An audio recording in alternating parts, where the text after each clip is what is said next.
From New York City, it's the Wendy Williams Show. How are you doing? The kids have come to play today.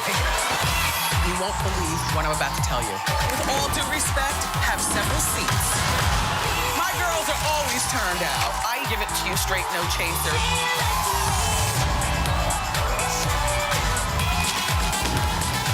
Now, here's Wendy.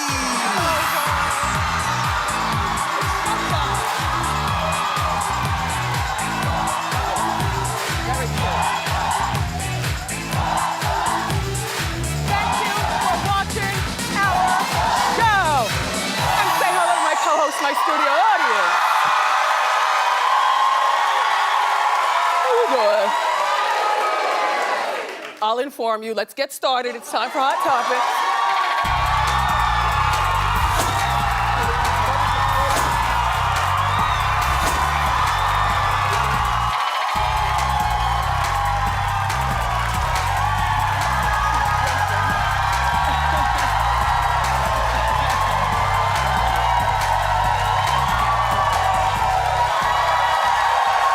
Thank you. Thank you very much. Thank you for being here.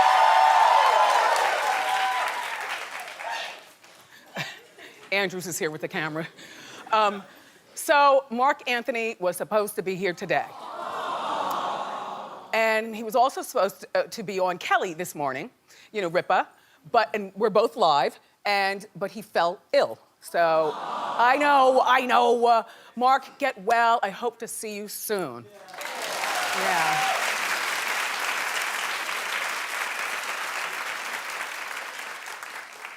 I'm so pissed I stayed up for Bobby Brown last night. Did you watch? Clap if you did. Yeah.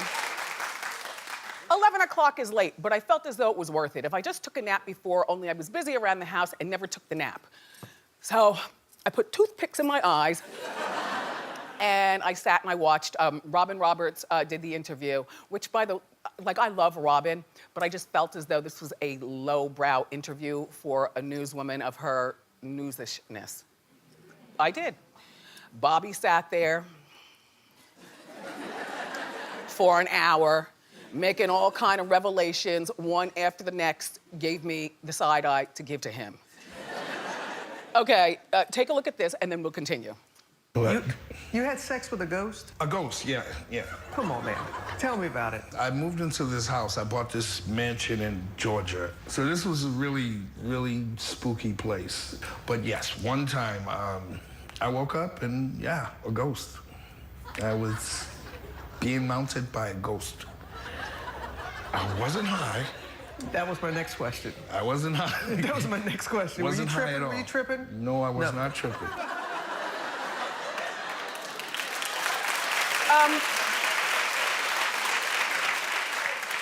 The thing is that we know that Bobby's been through a lot in his life, particularly a lot in the past few years with the death of his former wife and also his daughter last summer. But I just wasn't feeling this interview, you know? I think it made him look really bad. You know, first of all, he's gained a lot of weight. As you can see. No, I'm not laughing at that. I'm just saying, you know, he's gained a lot of weight. Apparently there was no pressed powder on the set.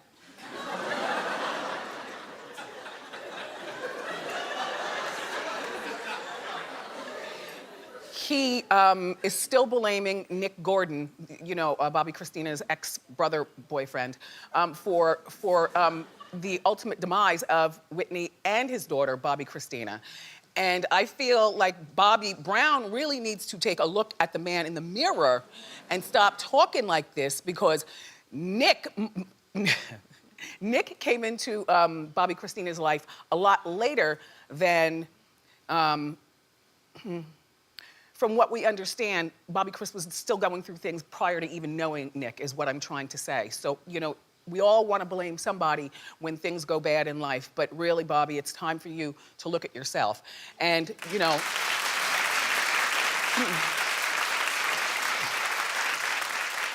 I mean, not for nothing, we all saw Being Bobby Brown, and you know how, you know, Bobby Chris was just kind of there with two kooky parents. He claimed in this interview that he caught Whitney doing coke for the first time on their wedding day.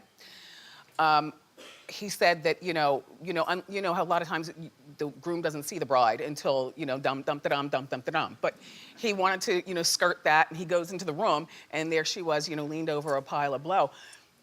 He said he didn't do any. He said he didn't do any. But the one good thing that came out of this interview is that I'm really impressed with his daughter, LaPrincia. Oh, she talked smart. LaPrincia is, one of his oldest kids. She lives in Boston. And she and Bobby Chris got along very, very well. They were like cousin sisters, And, well, you know what I mean? Like when you're closer to your cousin than a sister, it's like they're cousin sisters. So, she's still, really going through a lot with the passing of her cousin. But this is a very nice, well-spoken young lady. Also, Bobby's wife, Alicia, was on like the last 5 minutes.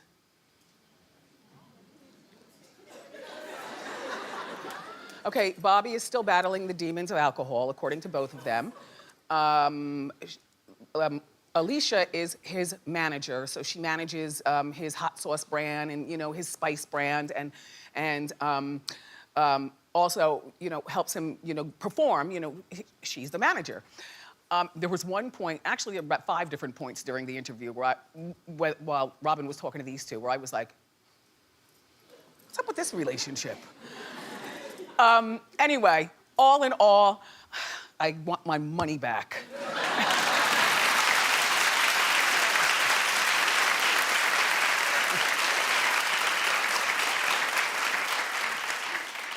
So Amber Rose and Wiz Khalifa have finally settled their divorce. Well, it's been almost 2 years since they split, and they were only married for 14 months. They have a child, so you would think that this would be like quick lickety split. But they also had a prenup, and Wiz got off basically scot-free. $1 million for her, and $15,000 a month for Baby Bash.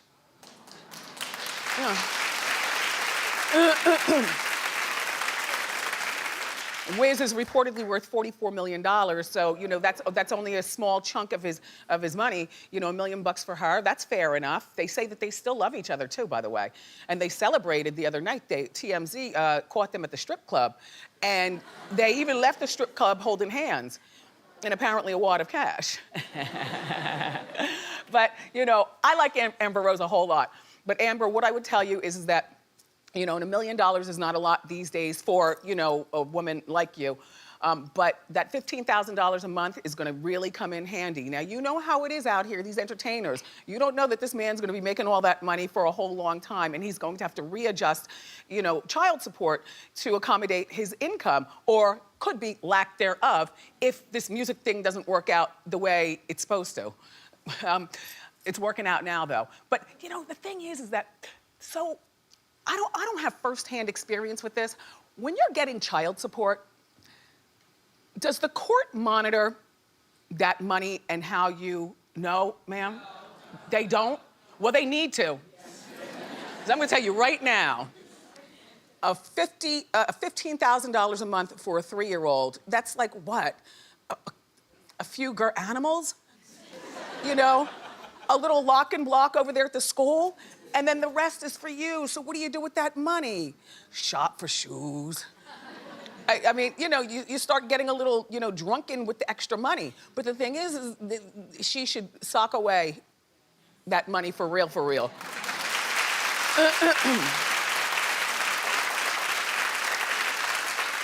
She also said that Wiz is the only man she ever loved. My thing is that I love that you guys still love each other and you got your divorce, and she says that, when they get off the phone, it's always, bye baby or hi baby and stuff. And that's cute until one of yous fall in love with somebody else. And so you're blocking it, like you talk about it on social media and stuff. We don't need to know that because, reportedly Amber at one point was dating this guy from the Toronto Raptors, somebody named Terrence Ross. I don't know who that is, but anyway. She just recently split from him, and maybe her love for Wiz has something to do with it. Like you can still love your ex and have feelings. You can even do drive-bys. But the man that you're currently dating should not know about that kind of affection, if you know what I'm saying. And I think you do.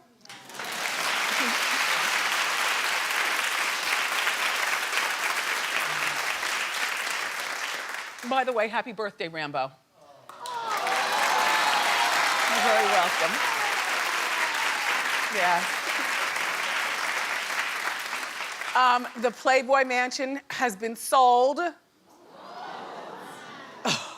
All that spunk on the walls and those fleas in the carpet. But it was sold to somebody who can probably handle it. Hugh Hefner has a 32-year-old neighbor. He's the Pabst Blue Ribbon King. Oh yes, his family's, they're the Paps. His name is Darren. I don't know what his last name is, maybe Paps. Anyway, he's 32 and he's single and he loves to party. And his family also owns Hostess. Remember when we were saving the Twinkie here on Wendy?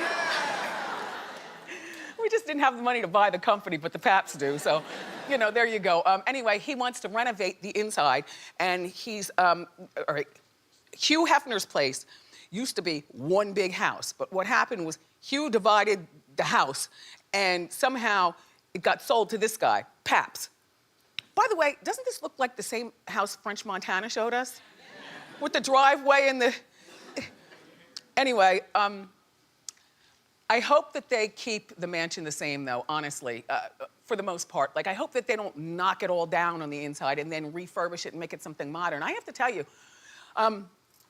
the staircase picture that I have is really, really beautiful. Can you show that with Hugh standing on the steps in a burgundy smoking jacket and those dirty pajamas? Now, I don't know about you, I love the staircase. Look how intricate it is. Like, don't tear this down and replace it with a glass staircase or something crazy. Oh. And then somebody in our morning meeting said, well, you know, why don't they turn it into a museum? Who wants to live next to a museum? First of all, you have to have certain zoning rules to open a business within a neighborhood. And this is a good neighborhood. They live in Hominy Hills. Anyway, there's good news for Hef, though, because Darren has agreed with what Hugh wants, which is to stay in the house for the rest of his life.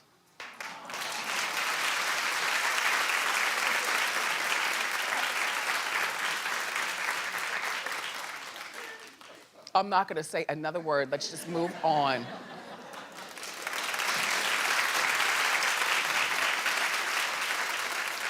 You know who's looking good these days? I mean, on account of, you know, he just looks better, all things considered. OJ.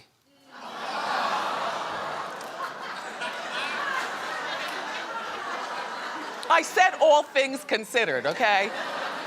He's got a new mugshot, and he... Oh, really? Who are you judging? This man is how old now? 67? 68. 68 years old? He's 60. There are men walking around. Exactly. She said she'll take him. I mean, if you take away the beatings and the killings and the thievery, and you see this man in the mall, he looks better than a lot of 68-year-olds old who are walking the street and have plenty of time to be free and moisturized. He looks good. You know? He's changed a lot since his first mugshot in 1994. All that beauty gone to waste. Ooh, strong jaw. Why am I drooling? He doesn't even like black girls.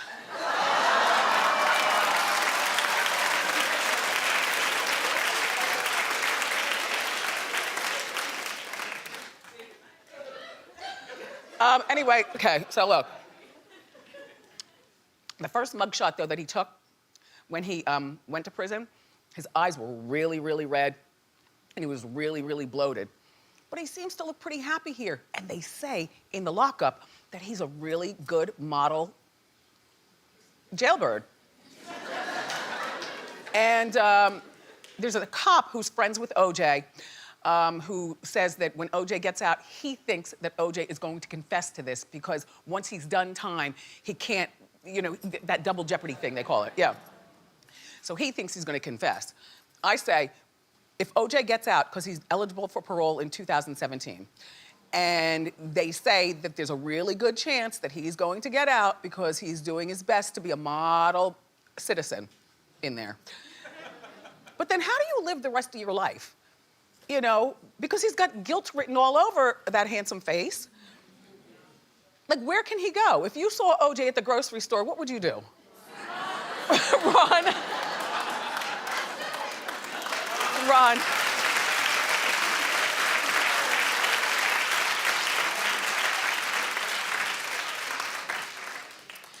Have you seen Christina Aguilera recently?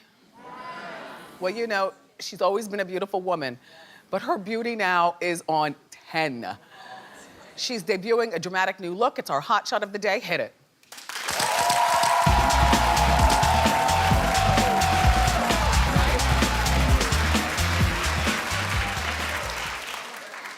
I mean, that red hair, it's good.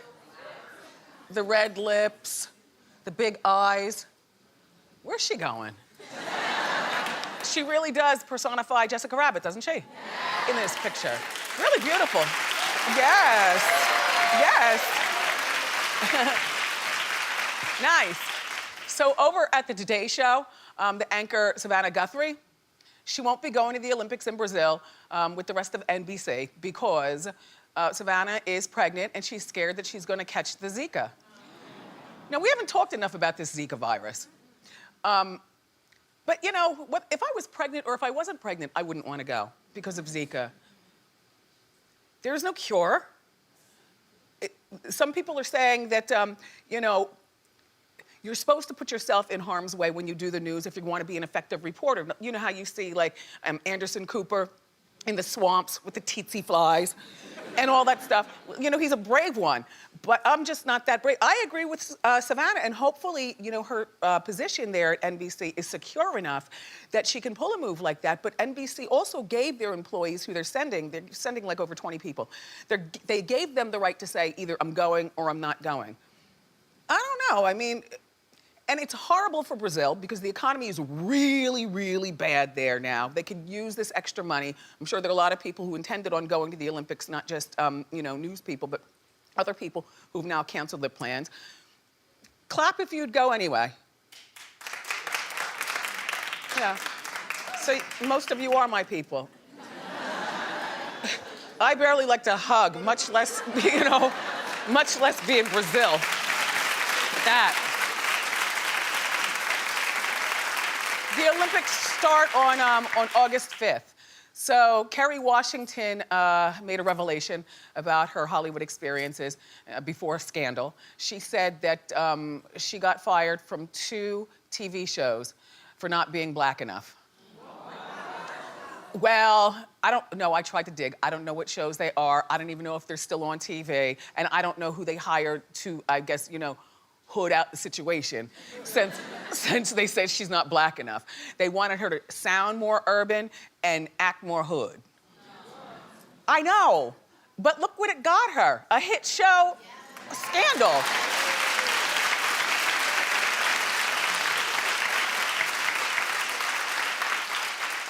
It's funny that people get hung up on the way people speak, and you know, I always grew up being called white girl, because of the way I speak and stuff. And it happens, I think, to all of us. If you're Hispanic, you know, sometimes they say, you know, we want somebody a little more swirly and with an accent, and do you speak Spanish? If you know, if you're Asian, you're not Asian enough. You know, I mean, it happens. It's real, it's ignorance. But the thing is that you gotta turn those lemons into lemonades as opposed to being something that you're authentically not. And remember, there's this radio station here in New York, and it's called WPLJ 95.5, and it is what you call a top 40 station. Back in the day when they hired me, it was top 4, very white. Like, they didn't play any rap music, like nothing. But they hired me because I blended in with the rest of the station, and then I'd go out to appearances, and people would be like, you're black. And I'm like, how do you do? But so good for Kerry and for those who stick to exactly who they are. I had a lot of fun with French Montana yesterday.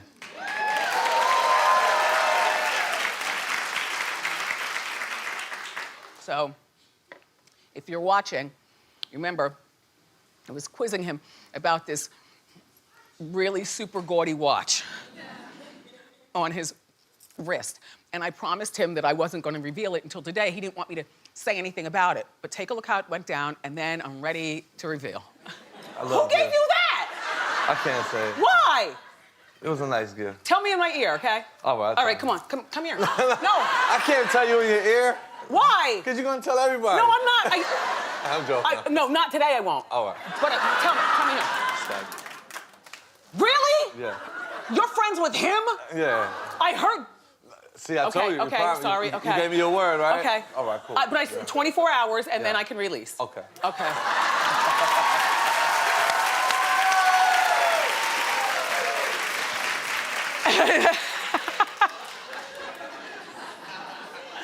Scott Disick. If I were Courtney, I'd beat his ass. And I'll tell you why. Because Montana also told me that the watch, according to Scott, is a $350,000 watch. Now, this is a party boy father of 3 who can't seem to get his life together, but you've got money to fling around. First of all, I don't care how close. I wouldn't even give a watch like that to my own mother. Sorry, Mommy. I'm just saying. I'm just saying. And nobody's closer than mothers and daughters. But the practicality of it all, no matter how much money you have, like a what? I don't like Scott anyway. He used to be likable. But that's a nice gift, French. All right, so Meryl Streep is known as one of the greatest actresses of all time, but I like when she gets funny. And here's just a great example of, it's another hot shot of the day. Hit it.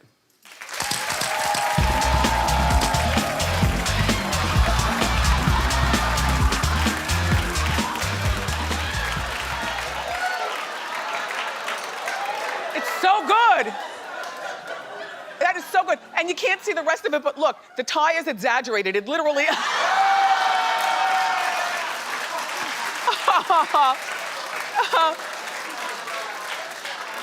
Somehow I think, though, that Donald Trump is laughing at this as well because he's loving the attention. Good one, Meryl. We've got more great show for you, everyone. Summer is coming, and today we're gonna show you the best summer styles for every occasion. But up next, it's time for Ask Wendy, so don't go far.